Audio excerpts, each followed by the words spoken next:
고린도전서 3장입니다. 오늘 제목은 각 사람의 공적이 나타나는 날입니다. 우리는 누구나 하나님 앞에 선다는 것을 명심해야 됩니다. 우리가 갑자기 죽을 수도 있고 또한 주님이 오실 때 우리는 또 서야 되고, 그래서 우리는 내일이 될지 모레가 될지 아무도 알 수 없습니다. 그래서 누구나 하나님 앞에 선다는 것을 항상 명심을 해야 됩니다. 그러므로 하나님의 심판대 앞에 우리가 섰을 때 하나님께서는 그 사람의 행한 대로 보응하시되 선을 행하고 영광과 존귀로 또한 썩지 아니함을 구하는 자에게는 영생을 주시지만 오직 당을 짓고 진리를 따르지 아니하는 자들에게는 진노와 분노로 하신다고 분명히 말씀하고 있습니다. 그래서 오늘 이 고린도전서 3장은 우리가 하나님 앞에 심판대에 섰을 때 하나님께서는 우리를 어떻게 판단하시는지, 또 우리에게 무엇을 권면하는지를 말씀하고 있습니다. 그래서 오늘 본문을 통하여 세 단락으로 제가 말씀을 전하고자 합니다. 첫 번째는 육적인 어린아이와 같은 신앙인을 말하고 있습니다. 그래서 본문 1절에는 이렇게 말씀합니다. 형제들아, 너희가 신령한 자들의 대함과 같이 내가 너희에게 육신에 속한 자는 그리스도 안에서 어린아이를 대함과 같으니라. 그래서 내가 너희들에게 젖으로 먹이고 밥으로 아니하나니 너희가 감당치 못하여 거니와 지금도 못하리라. 왜? 어린아이는 젖을 먹는데 그에게 밥을 주면 어떻습니까? 토하고 또 그걸 소화를 못하게 되죠. 그래서 신앙도 마찬가지입니다. 신앙이 아직 어린아이와 같은데 거기다가 너무 차원이 높은 말씀을 전할 때에 그들은 그걸 받아들이지 못하고 하나님께 대하여 거부 반응을 일으키게 된다는 것입니다. 그래서 우리 신앙도 이렇게 하나님의 말씀을 소화하지 못하는 어린아이와 같은 신앙이 있다는 것입니다. 자, 그러면 우리가 이렇게 사람을 딱 볼 때에 어린아이와 같은 신앙인에게 나타나는 특징이 있습니다. 그래서 본문 3절에 이렇게 말씀합니다. 너희는 아직도 육신에 속한 자로다. 그러므로 그들은 시기와 분쟁에 있다는 것입니다. 그래서 육신에 속한 사람들은 그러한 행위를 한다는 것입니다. 이게 첫 번째, 육신에 속한 사람들은 이렇게 당을 짓습니다. 자기끼리끼리 이렇게 당을 짓고, 그 다음에 그들 가운데는 항상 시기하고 싸우고 그런 사람들 누구라고요? 아주 하나님께 속하지 못한 어린아이와 같은 현상이 있다는 것입니다. 그래서 교회 안에도 서로 시기하고 분쟁하며 질투하고 이런 사람들이 우리가 있는데 그들은 육적인 사람이라는 것을 분명히 말하고 있습니다. 그래서 고린도 교회에도 그런 사람들이 있었다는 것입니다. 그래서 그들은 나는 바울에게 속하였고, 또 어떤 사람들은 아브라함은 은별이 눈통하고 말을 잘하고 지식이 풍부한 사람이었습니다. 그러므로 나는 아볼로에게 속한 사람이야. 그리고 어떤 사람은 게바에게 속한 사람이야. 이러면서 어떤 사람은 나는 그리스도에 속한 사람이야 하면서 당을 지었던 것을 보면서 사도 바울은 그 고린도 교회에 편지를 하면서 너희들이 이렇게 어린아이와 같이 당을 짓는 신앙인이 있다 이렇게 지적을 한 것입니다. 그래서 마태복음 24장 19, 20절에 이렇게 말씀하죠. 그날에는 아이 뵌 자들과 젖먹인 자들에게 화가 있다. 그때에 환난이 있겠습니다. 앞으로 중동 전쟁이 터질 건데 그 중동 전쟁에 터지는 시점까지 어린아이와 같은 신앙이 있는 사람은 화가 있다는 것입니다. 왜? 그때 6채 나팔, 주님은 7채 나팔에 오시기 때문에 준비가 안 되어 있다는 것입니다. 주님을 맞이할 신앙이 안 되어 있기 때문에 그들에게는 화가 있을 거라고 이야기합니다. 그래서 예수님께서 우리가 심판대에는 언제냐면 예수님께서 공중 강림하실 때 그때의 이 기회를 놓치면 안 된다는 것입니다. 신앙이 어린아이처럼 아직 장성하지 못하여서 준비를 못하고 이 강림에 참여하지 못한 자에게는 화가 있다고 말씀합니다.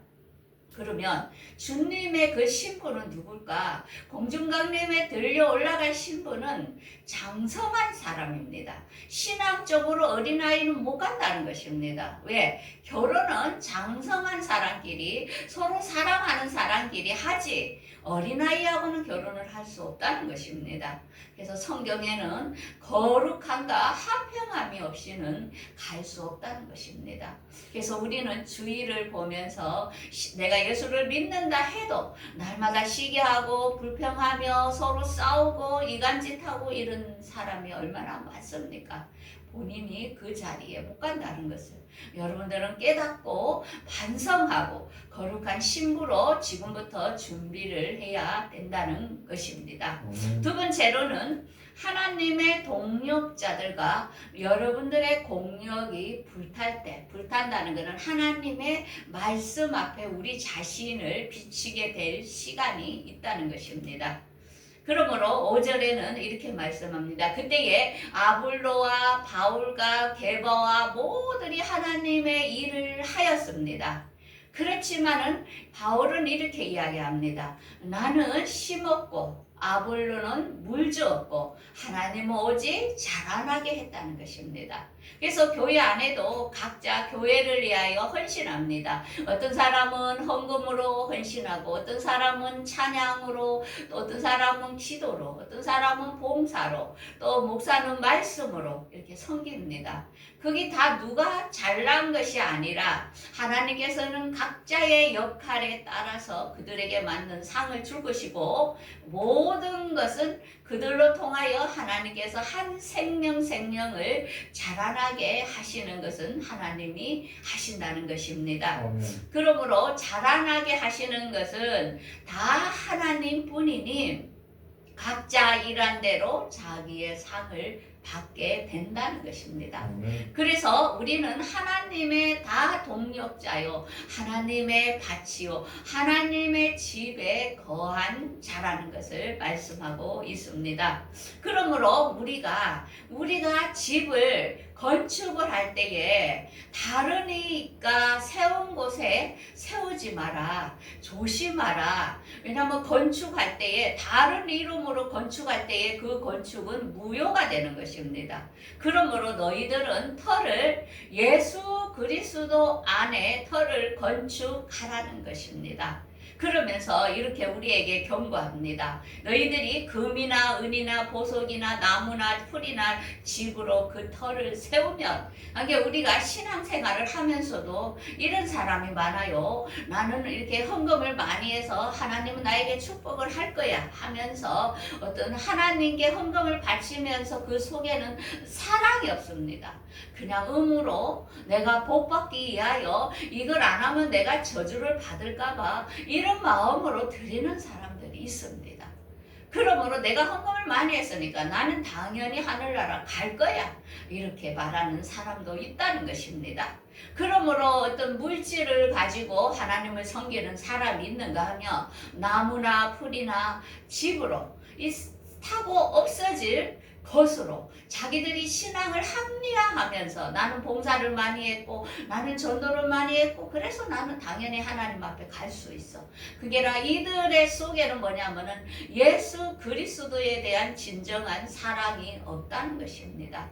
결혼은 사랑하는 사람이 하는 것입니다. 그래서 우리가 뭐든지 봉사 이에는 예수 그리스도의 기초, 그분이 나의 구세주고 내가 그분의 나를 사랑했기 때문에 나도 그를 자원해서 사랑하는 그 그리스도가 바탕이 돼야 된다는 것입니다.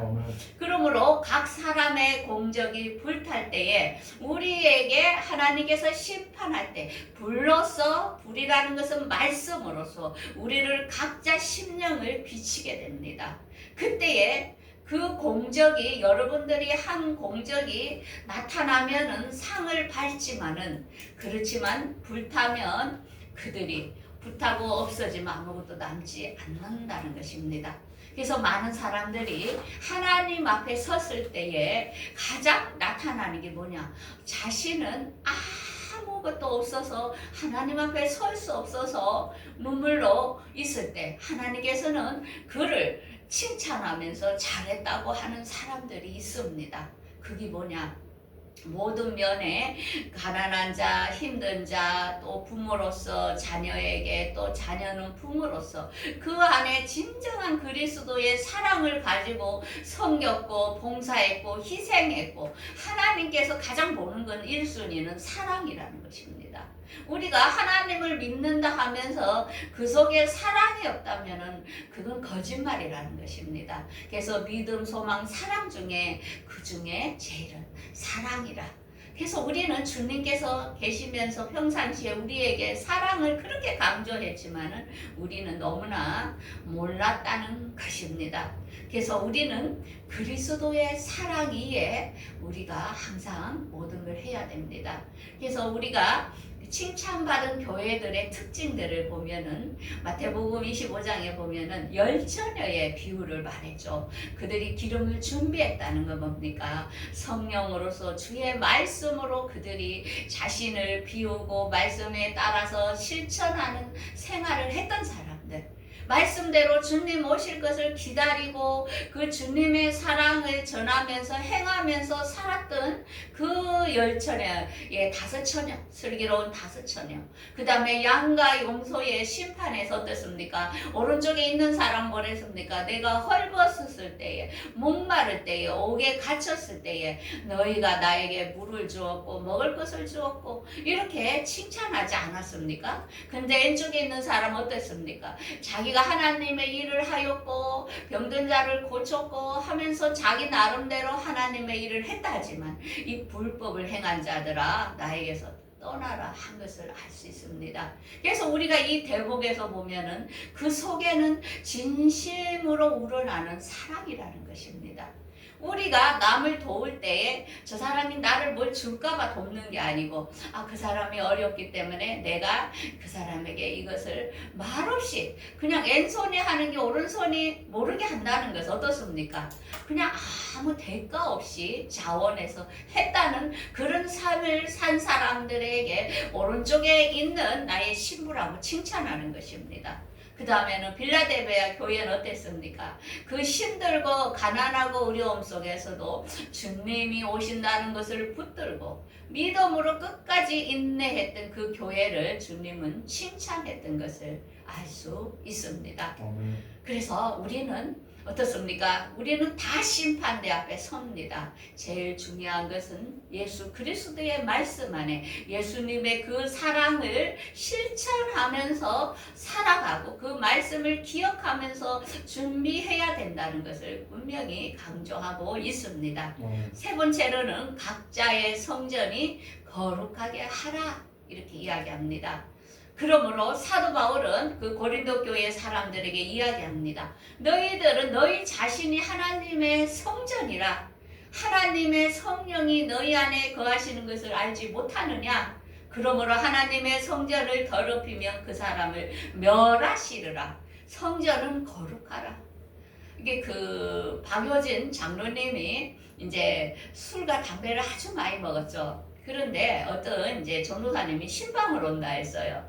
그래서 자기는 억수로 좀 뭐 고상한 이런 말로 자기를 건면할 줄 알았는데 그분이 딱 하는 말이 뭐라냐면은 너희는 하나님의 성전이니 성전이 거룩하라. 딱 그 말씀만 하고 가신 거예요.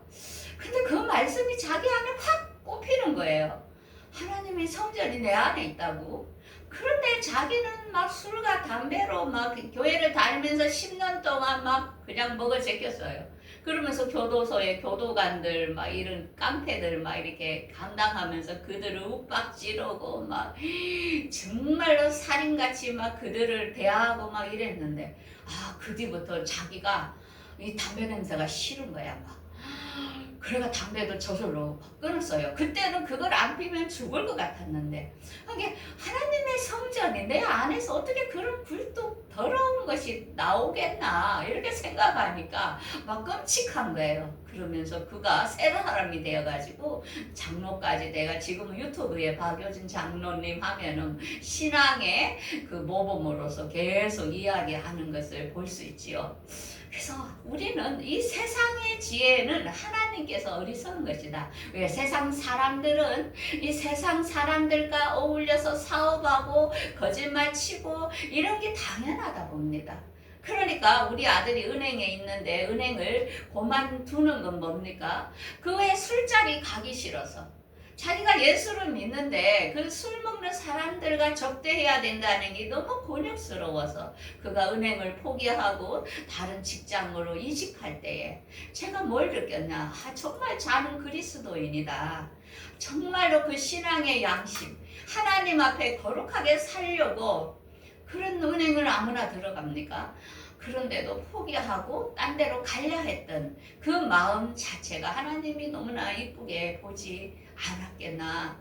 그래서 우리는 어떻습니까? 하나님의 성전이라는 것입니다. 그래서 세상에서 모든 사람들은 거짓말하고 사기치면서 사업을 하라 할지라도 우리는 장사를 하고 뭐를 해도 정직하게 남기고 너무나 사기치고 이러면 안 되죠. 그리고 말을, 자기가 한 말을 또 거짓말해서 다른 말로 돌리고, 그 어떻습니까? 성령이 그 안에서 일하지 못한다는 것입니다.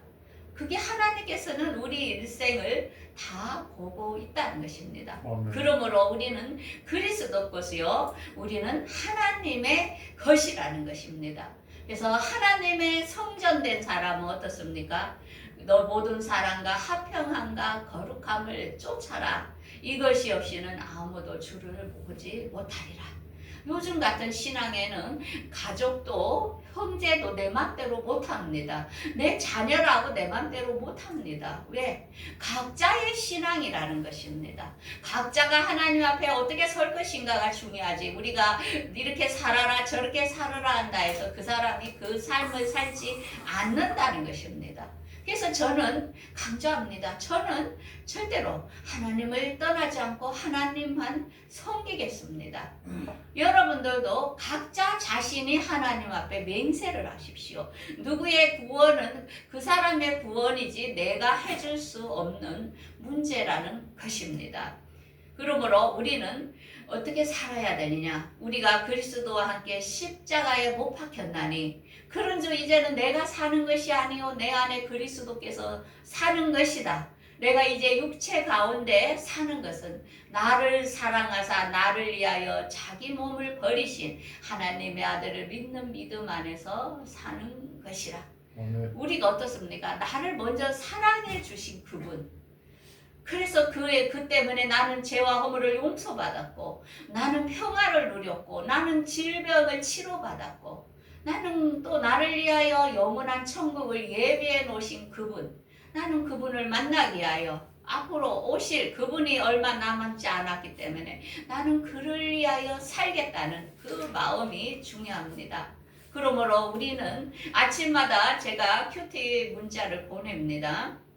그냥 아멘으로 답하지 마시고 여러분들과 하나님과의 개인적인 문제입니다. 그러므로 아침을 시작할 때에 오늘도 성령님 저와 함께 해주십시오. 성령님 제 입술을 다스려 주세요. 성령님 제 발걸음을 인도해 주세요. 이렇게 여러분들이 하나님과의 성령님과 우리 안에 성령님이 계시잖아요. 그러니까 그런 기도로 출발을 하는 나라들이 되기를 바라겠습니다. 그러므로 오늘 고린도전서 3장은 너무 중요합니다. 나는 육적인 어린아이의 신앙을 지금 가지고 있는가? 나는 진짜로 예수 그리스도 위에 신앙의 반석을 세우고 있는가? 지금 내 몸의 성전은 거룩하게 단장되고 있는가? 여러분들이 잘 깨달으셔야 됩니다. 우리는 하나님 앞에 다 서게 됩니다. 그러므로 사도 바울도 어땠습니까? 평생을 전도를 하고 살았지만은 그가 고백한 것은 이렇습니다. 그러므로 나의 사랑하는 자들아, 너희가 나 있을 때뿐 아니라 더욱 나 없을 때에도 항상 복종하여 두렵고 떨림으로 너희 구원을 이루라 합니다. 우리는 마지막까지 두렵고 떨림으로 그리스도 앞에 설 날을 향하여 우리가 구원을 이루어가는 모두가 되기를 바라겠습니다. 아멘. 기도하겠습니다.